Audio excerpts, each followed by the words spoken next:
तो यहां पर आर.एच. व्हाइटेकर जो है पुराने वाले को भी लेकर अपना फंजाई भी ऐड करके दुनिया के सभी जीव जंतुओं को लगभग 5 वर्गों में बांटते हैं, 5 वर्गों में। इस पांचों वर्ग को एक नाम दिया जाता है और वह नाम कहलाता है किंगडम। क्या नाम कहलाता है? किंगडम। किंगडम को शुद्ध हिंदी में साम्राज्य या जगत कहते हैं, जगत, जगत।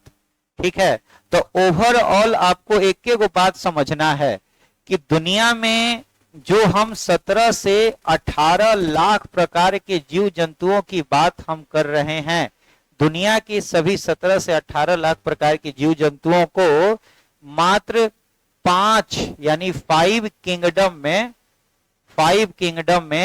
डिवाइड किया गया है। कितने किंगडम में डिवाइड किया गया है? 5 किंगडम में मात्र डिवाइड किया गया है। ठीक है ना, ये एक जरूरी बात हो जाती है यहाँ पर 5 किंगडम में। और वो 5 किंगडम कौन कौन सा है आप एक बार में ऑलरेडी समझ गए हैं। इसको उनके अनुसार, आर.एच. व्हाइटेकर के अनुसार, क्या नाम था? आर.एच. व्हाइटेकर। क्या नाम था? आर.एच. व्हाइटेकर। ठीक है, आर.एच. व्हाइटेकर नाम के वैज्ञानिक के अकॉर्डिंग इन्होंने दुनिया के सभी जीवों को कितने भागों में बांटा? 5 किंगडम में, 5 किंगडम में, जिसमें उन्होंने पहला स्थान दिया किंगडम में मोनेरा को। पहला स्थान उन्होंने किसको दिया?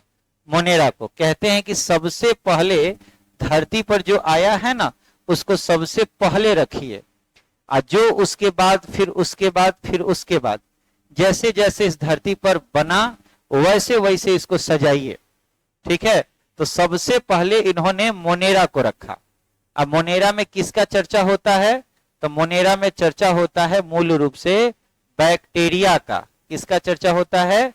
बैक्टीरिया का, माइकोप्लाज्मा का, साइनोबैक्टीरिया का। ये सब आपको डिटेल में बाद में मिलेगा पढ़ने के लिए।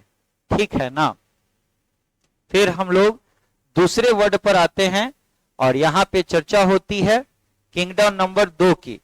और मोनेरा के बाद सीधे बात आता है प्रोटिस्टा का। किसका बात आता है? प्रोटिस्टा का बात आता है। अब प्रोटिस्टा का एग्जाम्पल अगर आप समझिए कि प्रोटिस्टा कौन है, तो आप बायोलॉजी में बड़ा कॉमन वर्ड याद करते हैं अमीबा। आप पैरामीशियम याद करते हैं, पढ़ते हैं, है ना। अमीबा और पैरामीशियम नाम सुने होंगे आप लोग। तो अमीबा, पैरामीशियम, यूग्लिना सब इसी में आता है। ठीक है, और तीसरे पर अगर आप आ जाइए तो तीसरे नाम पर आपको आता है विद्यार्थी, तीसरा नाम जो आता है वो आता है आपको फंजाई का। ठीक है ना, तीसरा नाम किसका आता है? फंजाई का, कवक का। कवक में तो बहुत एग्जाम्पल आपको याद होगा, जैसे आप देखे होंगे मशरूम, मशरूम है कि नहीं? मशरूम देखे हैं तो मशरूम की चर्चा होती है। एक आता है कुकुरबिट्स, कुकुरमुत्ता, सुने हो? एक आता है गोबर छत्ता, सुने हो? ये सब इसी में आता है, हाँ देखे ही होंगे। और एक तीसरा ग्रुप आता है, चौथा ग्रुप आता है प्लांट का। चौथा ग्रुप में रखा गया प्लांट। और प्लांट में तो एक छोटा सा ग्रास भी है, घास, घास का भी है, और बड़ा सा मैंगो का पेड़ भी आता है कि नहीं। लेकिन फिर उसके बाद अगर हम चर्चा करें तो पांचवें ग्रुप में नाम आता है एनिमल का। पांचवें ग्रुप में किसका नाम आता है? एनिमल का। और एनिमल में तो एक छोटी सी चींटी भी है, एंट। एंट मतलब चींटी। मानव भी है क्या? ह्यूमन, समझ रहे हो ना। तो ले देकर देखा जाए तो यही दुनिया के सभी जीव हैं। इसी 5 गो किंगडम में दुनिया के सभी जीवों को बांटा गया। लेकिन इसमें भी क्या कहा गया कि टॉप 3 को एक साथ पढ़ना है चैप्टर नंबर 2 में, इसको पढ़ना है चैप्टर नंबर 3 में, और इसको पढ़ना है चैप्टर नंबर 4 में। तो चैप्टर 2, 3, 4 हम लोगों का यूनिट 1 का ये मेन चीज है। तो फिर दिमाग में आपके क्वेश्चन आएगा कि सर तब चैप्टर 1 में क्या पढ़ना है। तो चैप्टर 1 सच पूछिए तो मात्र एक इंट्रोडक्शन चैप्टर है, जिसमें शुरुआत का चीज आपको बताए हैं।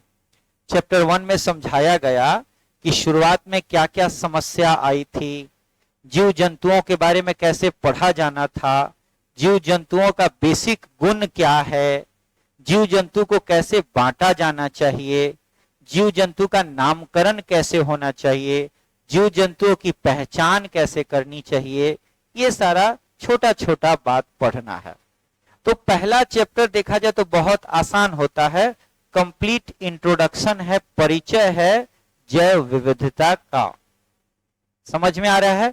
तो कंप्लीट जैव विविधता के बारे में पढ़ना है।